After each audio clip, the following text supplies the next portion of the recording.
Tonight, we start by taking a look at an art gallery at Cater Hall, as well as the publication of the Fall 2023 edition of The Circle.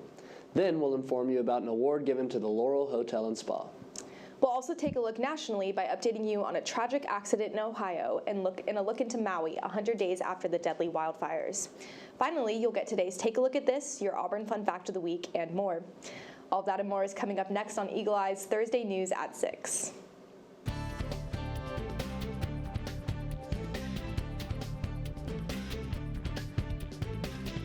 Good evening, everyone, and welcome to Eagle Eye News at 6. I'm Wheeler Garrett. And I'm Allison Foran. The Circle, Auburn's literary arts magazine, is celebrating its 50th anniversary this year, so of course the Fall 2023 edition was a huge success, even handing out every single copy by Tuesday. Eagle Eye reporter Babb went to their release party Snaps. Let's take a look.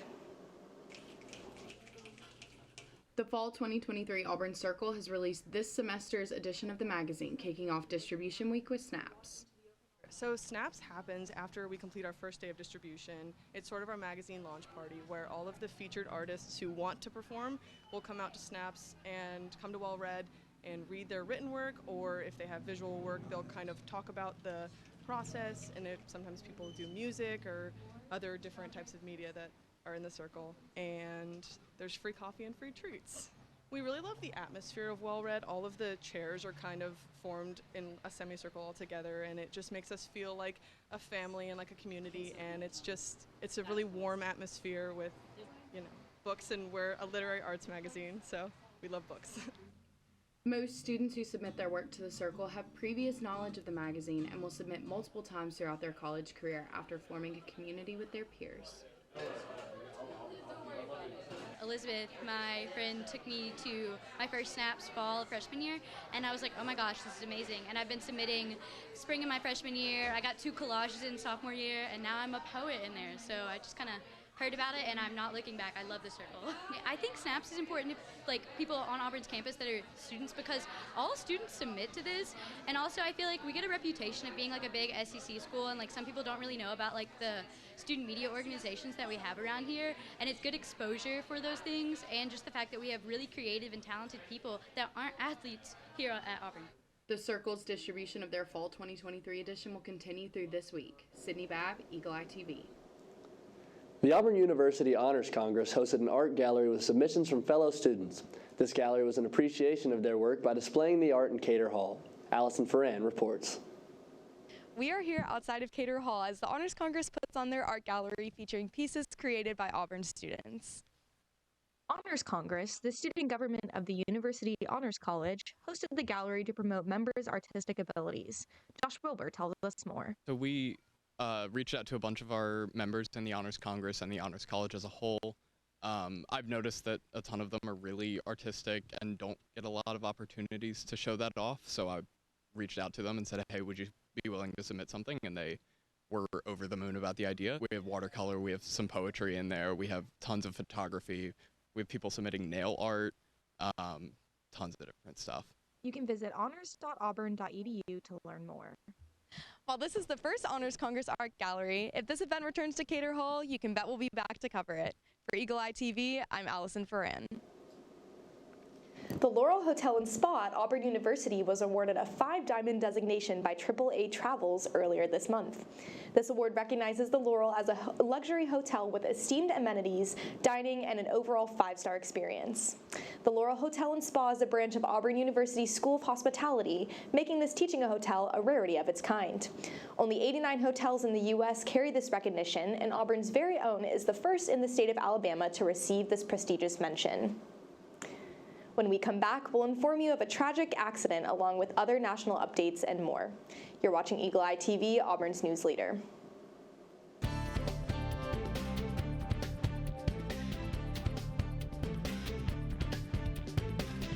Hundreds in Ohio gathered for a vigil Tuesday night as residents mourned 6 people killed in a fiery bus crash, including 3 teenage students. Richard Solomon reports. Give us peace to walk through this valley. Normally, you hear cheers fill this stadium. In one of the darkest days in our district's history, and the worst day of my life, struggling. But not on this night. Not tomorrow, probably not for a long time. We as a Tusky Valley community had the wind knocked out of us today. Every single person you see in the stands, they're hurting. And for many, I'm just in complete shock. I mean, being in class with some of these kids, it's crazy what they went through, and especially for the ones that passed. I mean, I feel sorry for their families. they're friends and teachers that they'll never see again. There's multiple stages of grief, so I think I'm just in disbelief right now.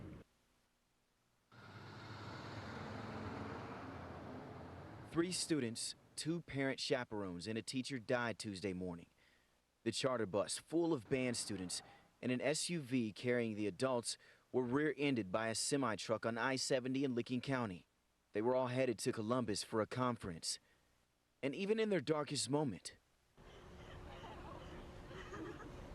they showed support the only way they know how. We're a family. We support each other going through hard times. Because this family, everyone's gonna really see the community, will never let their lights dwindle.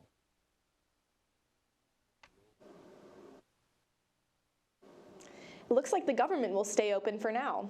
A temporary funding plan is heading to the president's desk. That's after it cleared the Senate last night and the House on Tuesday. But Amy Kiley reports the bumpy road to government funding doesn't end with the president's signature.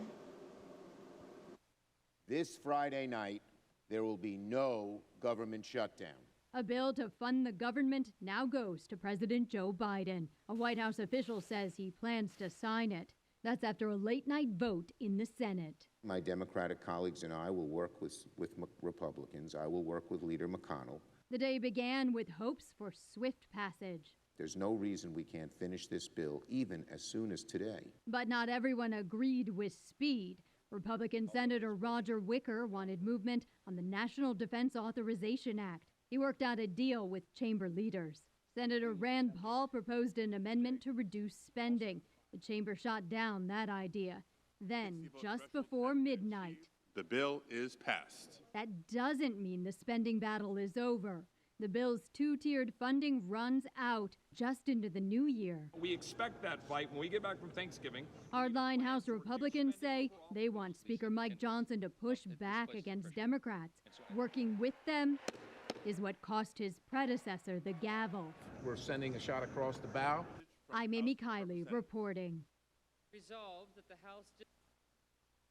It's been 100 days since the cataclysmic wildfire that destroyed Lahaina on Maui. Today, there are still 4 people missing, families who do not know what happened to their loved ones. Within Lahaina's burn zone, law enforcement launched new searches. This as some officers have endured great personal loss themselves. Mike Valerio brings reports. You gotta go! 100 days later, it is still nearly incomprehensible, taking in all that is lost. You're there with the person as they're sobbing, and you see firsthand the trauma. Maui police officers Brad Taylor and Stephen Lancidel are 2 of the heroes whose task force has investigated every single missing persons case from the Lahaina fire. We're working towards the goal of making sure anybody who has a lost loved one, we're able to find them or give them closure. Come on, everybody out, everybody out, everybody out. But that has been elusive for the families of 4 people not seen since the paroxysm of the fire. Among those who are still missing is Robert Owens. We learned that he used to work for NASA as an engineer. Paul Kaspritsky, he is a resident of Lahaina. He's a local artist, a boat builder, a woodworker, and he's a published author and also a father of 2. Elmer Stevens, he also frequents Lahaina. He is a father of 2, and he does find solace in the quiet pleasures of life. The 4th still missing is Lydia Coloma. Lydia is a Lahaina resident. She is a mother, a wife, a well-respected community member. According to Honolulu Civil Beat, an astounding 8 of Coloma's family members lost their lives in the Lahaina fire. This week, officers Taylor and Lancidel started new burn zone searches. Steve and I are still going out into the rubble, into the burn zone. We'll find new information out, and we want to make sure, we want to get the rest of those people. Officer Taylor told us he knew some of the victims. One of the unfortunate ways I found out was we would get the DNA confirmation sheets, and I was reading through it so I could find out who it was, and I read the name, and it was from a former coworker She used to work with the police department, and when I started my career, I worked closely with her. And Officer Lancidel was already changed, deeply affected by devastating wildfires. My hometown is Paradise, California. I had families and friends in Paradise that lost their homes and everything. For now, it's been 100 days of work. Both officers remain hopeful there will be answers and eventual solace for the families of the 4 who are still missing. When I set out to this, it was no stone unturned, no one left behind. And I am hopeful and committed and dedicated to make sure that I reach that goal. I'm Mike Valerio reporting. When we come back, we'll give you a Thanksgiving Travel Day outlook, your Auburn Fun Fact of the Week, and more. You're watching Eagle Eye TV, Auburn's news leader.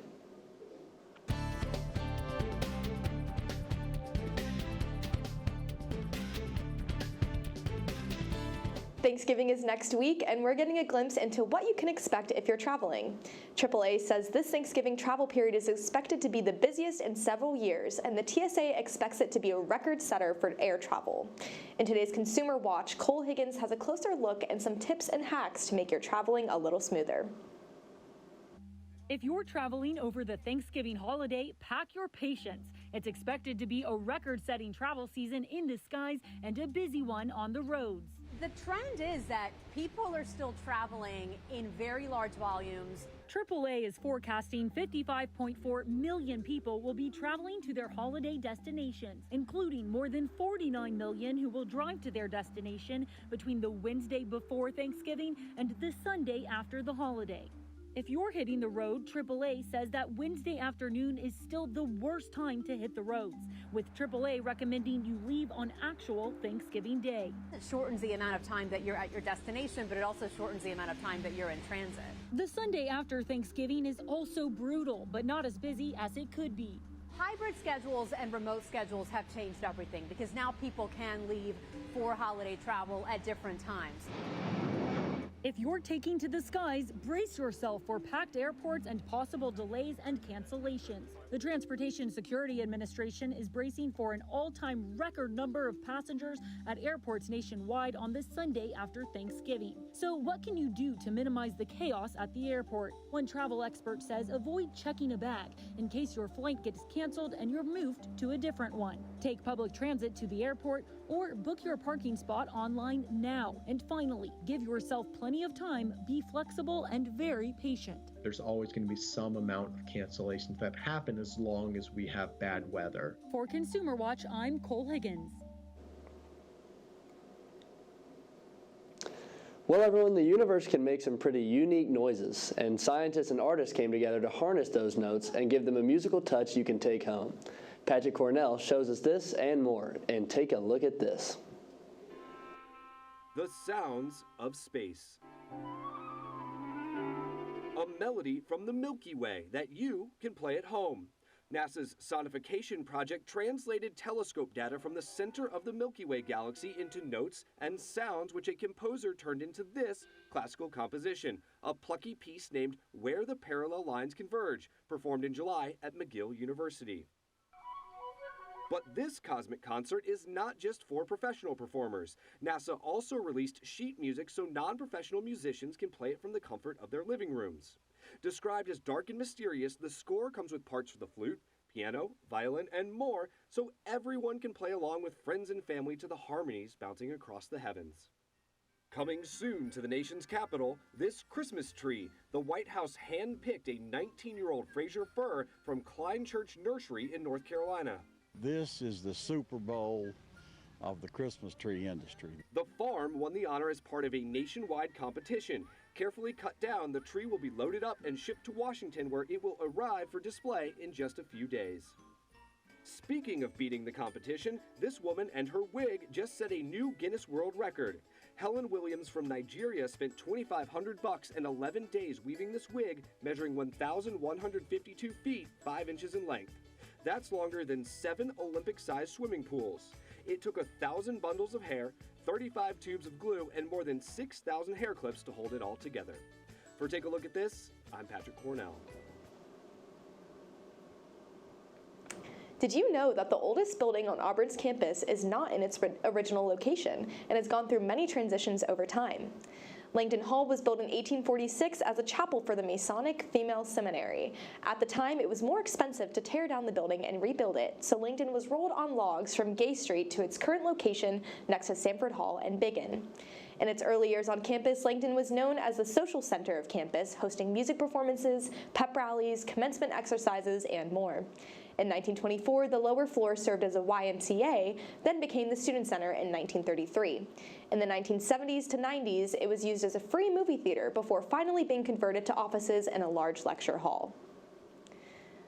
We are out of time, but for more Auburn news, head over to our website, eagleeyeauburn.com, and check out our social media pages. I'm Allison Foran. And I'm Wheeler Garrett. Thank you for watching, and War Eagle.